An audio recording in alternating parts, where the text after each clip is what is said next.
Hello everyone, Nick here, back for a video that is not a short of me going to work today because I am off today, and I will be talking about apparently this IGN article that popped up on my phone, and I kind of wanted to give my own 2 cents on it, and it's the Nintendo the discontent growing behind Nintendo Fun Facade. So I'm not going to go through the entire article.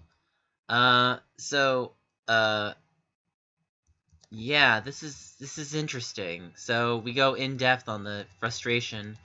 So in 2010, opening its brand new headquarters in Redmond, Washington, on a 10-acre plot owned by the company since 1980s, the late Satoru Iwata cut the ribbon to the state-of-the-art facility alongside the Washington State Governor Chris.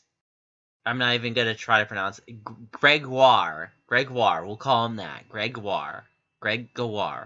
On a gleaming 300,000 square foot facility, cushioned benches shaped like D-pads, and a Mario Kart themed parking garage. It was everything a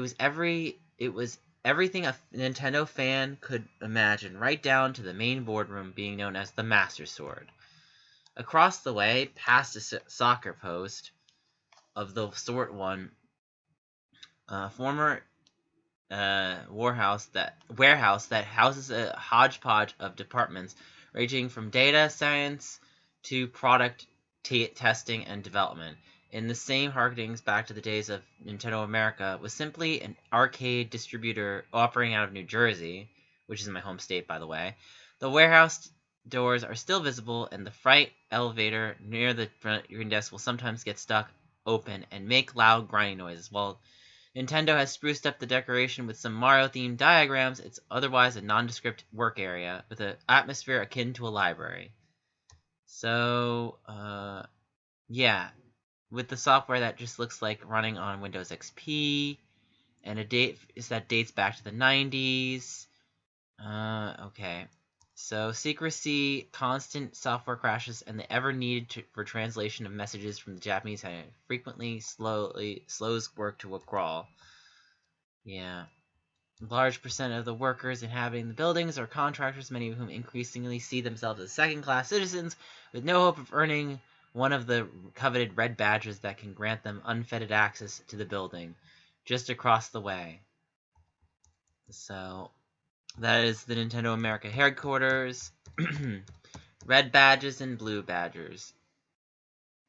Okay, so, yeah, this part, they basically just go over just that. So I wanted to get into the more meat of it. So working for Nintendo contract for 3 years was one of the most stressful and awful experiences of my life. Coworkers were great, but I was constantly under pressure of being let go for little things like going to the bathroom or being stuck in traffic in an extra 2 minutes before work. That's horrible. A worker says Nintendo America violated their right to organize and has filed a National Labor Relations Board complaint against them, a hiring firm. Nintendo has largely avoided the industry labor scandals, but an investigation will follow. That's a shame. And a few days later, Kotaku published a story shining light on Nintendo America treatment of contractors, discouraged from using facilities like Cafe Mario, strict attendance schedules that could only be led to them being fired if they missed 3 days of work, and other restrictions that the report made waves throughout Nintendo America as employees reflected on the treatment of... Oh, that's unfortunate. So, that's telling me a lot right there. Changing times for Nintendo. Most employees at IGN agree with that Nintendo America culture started to shift around 2015. I think we all know this because, Iwata passed away that year, and not just Iwata passed away, but also the Wii U was doing horribly, just horrible. Right now, the mood is really tense. You're really worried that Japan is going to see this and say, okay, what are we going to do about it? Right? So Iwata took his pay cut earlier that decade in 2010s and 2011, and he was very gracious to employees, which was good. How Nintendo's winning next gen with a last gen console. Okay. Just before I came back, I actually got a call back from manager said, listen, we want you back. But she was like, things have changed here. Things have changed a lot. And you need to know we're evolving into a new kind of call center. And I was kind of worried about that because I worked them very family atmosphere, and it was fun. Some of the managers from my personal friends today, she says, what she discovered was that the opportunities to gain full employment had largely dried up, and that she herself was taking on more and more responsibility. Meanwhile, she says, in a way, continued to dangle the possibility of finally earning an elusive red badge. Ooh, that's, yeah, well, I know that feels with certain friendships, honestly. Toward the end of I was managing a team of 13 people during a product launch, the chart lead, base articles on Wi-Fi, not just the Wii U and Switch, she says. I was doing forum moderation and was forum lead, and I was wondering, why am I not a red badge? Nintendo's public nadir low point, was in 2016, a year that was plunged dizzying plots, and it has happened. One source estimates that demand for localization writers and editors nearly doubled, but there have been reportedly no full-time hires. So, at just 4.7%, Nintendo America has notably lower turnover than other tech companies, which average closer to 13%. Depression mode. Let's see. One of Reggie Fils-May fans, affable pitchman, the Reginator, eventual retirement in 2019. Wright intended to promote his new memoir, disrupting the game. Fils-May talks about first encounter with NOAs, work culture. Why was I being recruited? I'm at lunch, and the head of human resources of Nintendo America, no job offer in hand. First visit to NOA headquarters, meeting with the head of HR. According to former NOA president Howard Lincoln, subsequently approached him and promised that he would have the chance to implement his own cultural initiatives within the company, and says he did as both head of sales and marketing and later as president. Over the next 15 years, Fils-May says he worked to create a culture focused on developing the next group of leaders while generating new and different ideas.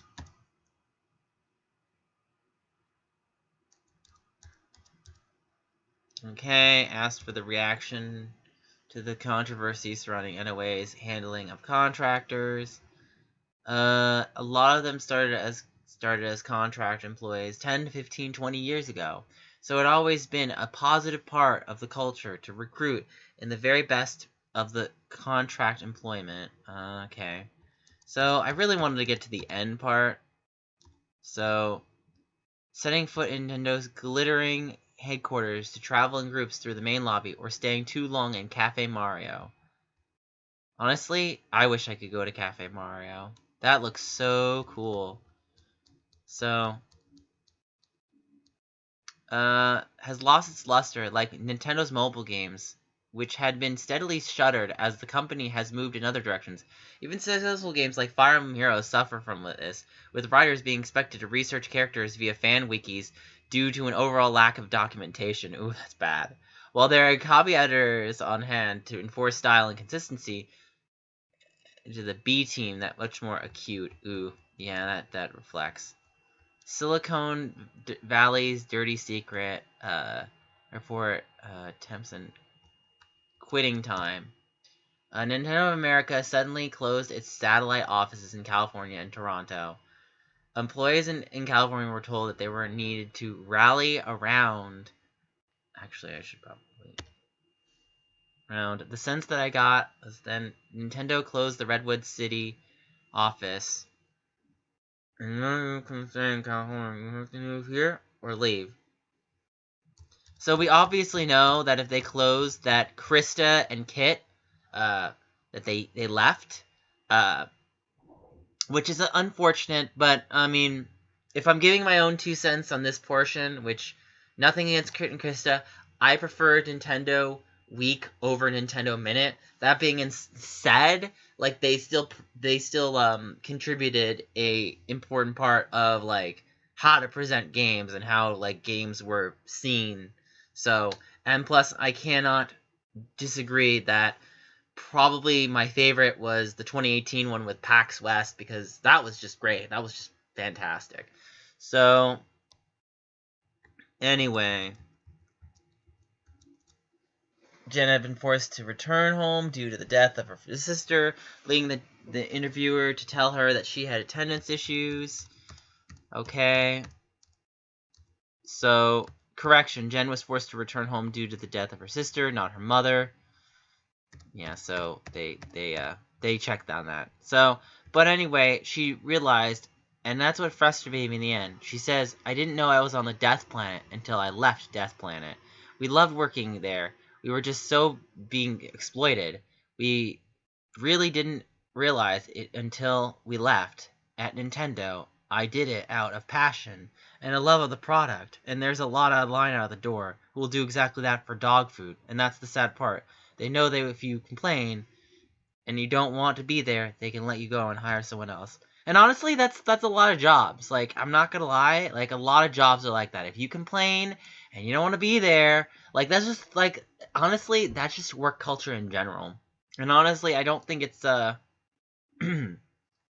mean, I'll say this, it's definitely more of an American problem. It's not so much a European problem or certain other places in the world, but America, like, we're just like, oh, you don't want to do your job? Oh, we'll just find someone else. And that's really, like, how America is. Like, we just like, oh.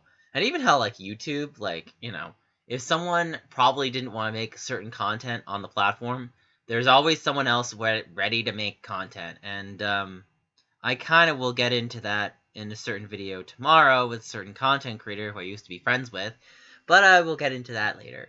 But anyway, yeah, like, comment, subscribe this video, but I just want to wrap up saying that, you know, I really still like Nintendo as a company, and, you know, it's given me many, many years of memories and experiences of playing a lot of video games, but I can't deny that I look back on it and I start to see certain things that change in the work atmosphere of Nintendo that kind of reflected a bit.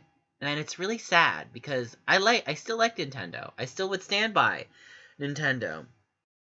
But as much as I stand by Nintendo, I will still say I noticed that there was changes in the atmosphere of Nintendo. And it's sad because again, I like them as a company. Well, in terms of their games and their IPs, and you know, but like we kind of see this even on YouTube, like how they treat content creators, like, and I will get into someone who unfortunately also played into that role, who was a jerk and a douchebag. But again, I'll get into that tomorrow.